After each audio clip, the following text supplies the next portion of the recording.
What's up, guys? Today we are going to be installing 2 new fuel pumps in my surge tank. I was driving this car the other day and basically almost died on me. I lost all fuel pressure to 8 psi. Surge tank stopped working. Usually you can hear an audible whine. There's no whine. Car AFRs are going full lean. Basically had to limp the entire car home while running stop signs at like 5 to 10 miles per hour, trying to use as little gas as possible just to get it home and so it wouldn't die. But hopefully it's not a wiring issue because I suck at wiring. Hopefully it's a fuel pump issue.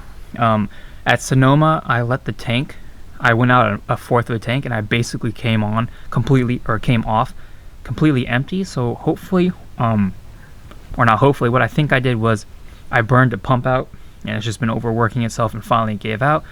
So we're swapping them out with the Walbro 450s. 264, I'll have to look, instead of 274. The 264s are rated more for E85, according to Adam, but I'll show you guys right now. Hear that? So you can hear them really struggling. I'm not going to start the car, but 15, that's a little better than last time, but it's not where I want it. Usually right now you would also hear the surge tank kind of whining, but I'm going to go ahead and just replace the pumps, and I really hope that fixes the issue. Okay, so to replace or to take it off, you need to remove 9 of the Allen bolts on the top.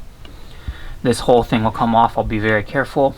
Then there's 2 pumps because this is a dual hanger, and all I do is unplug the pigtails, replug them in, yada yada. I'll do my best to film it, but plug and play. So let's go ahead and get started.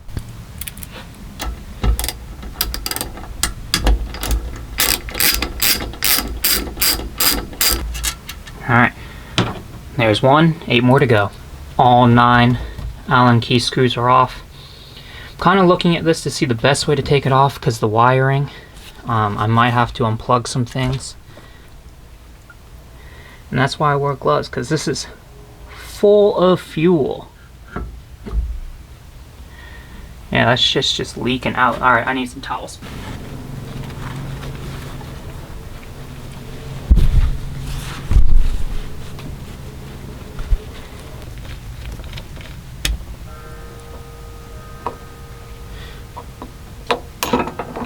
So I'm kind of using like the top of this VP jug to capture as much gas as I can. I'm actually going to get some more.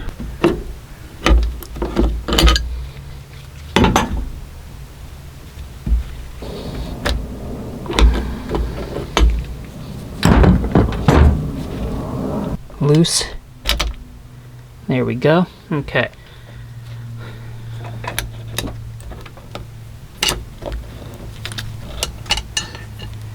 And now, put some towels down everywhere.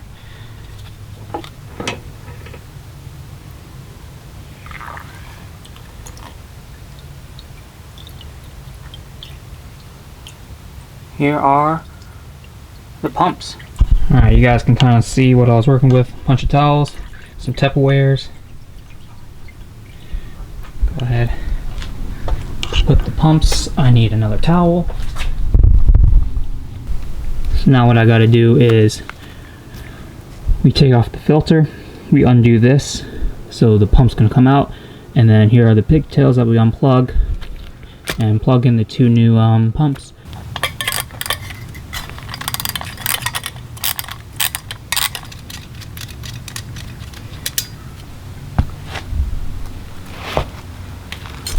Okay, so to get the filter socks off, take a little flathead, pop off the locking washer. You guys can't really see, terrible angle, I'm sorry, but once I get it off I'll be able to show you right here. So there's 2 of them. Do not lose these. I'm gonna put them right there. 1 more on this side.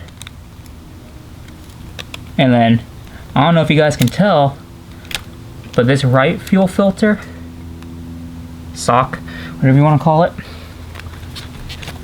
once I pop it off, it's black. Whereas this one, okay, that one took more muscling. Here's the left one. Here's the right one. Hopefully you guys can tell the difference, but okay. So I'm gonna leave it oriented this way so I remember. So let's go ahead, unplug the left one first. So you know how things never tend to work out like planned. So I think, you know how people say E85 is very corrosive? Yeah, this line is not coming off whatsoever, and I just was yanking, turning, and the hose broke. So I think I'm gonna have to get some new hosing, because this one won't even come off, and I don't want to risk cracking this one either in case I have to use it again. Yeah, things never seem to work out as planned. It is day 2. I went to Adams and got new hosing for the things, because new hoses for the pumps, because they would not come off.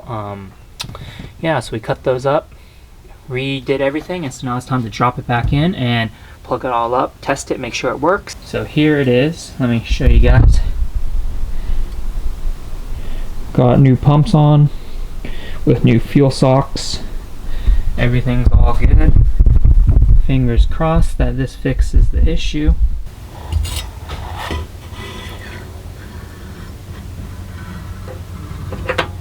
Okay, gloves are on. I'm going to double check to make sure the O-ring is nice and seated. It is. Okay. I think I'm actually going to do the Allen screws first. After some trial and error, I finally got it, the O-ring, to sit perfectly. So now we're going to torque these down in a star shape to 12 pounds.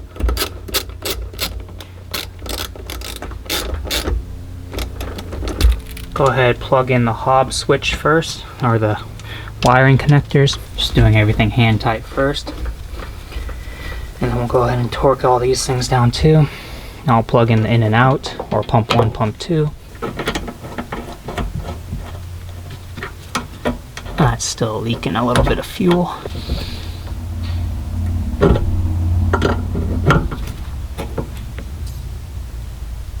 Okay. Now I'll go ahead and snug down all the rest of these.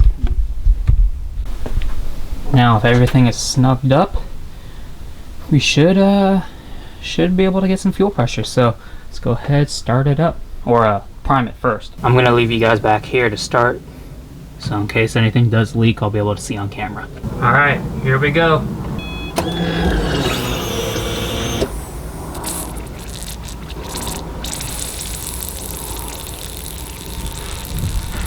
It's leaking from the top.